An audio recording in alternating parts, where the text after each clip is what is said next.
Kitchen Rhythm Studios. Hey everybody, it's Bam Bam here. Once again, I have another gadget to try out for you guys. This one is Kitchen Gizmo Volcano. The eruption disruption. So let me go ahead and go downstairs and get this all set up and we'll see what it does. Be right back.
Hey guys, Bam Bam once again, and just did the Kitchen Gizmo Volcano. Very disappointed. I did not get to see it erupt like it said.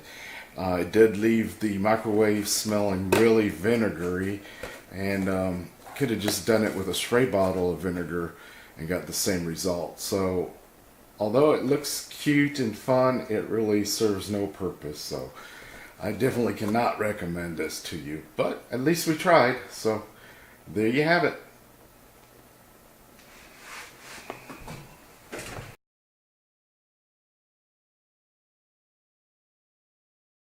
Hey, thanks for watching my video. Leave a comment, hit the like and subscribe buttons, and we'll talk to you soon.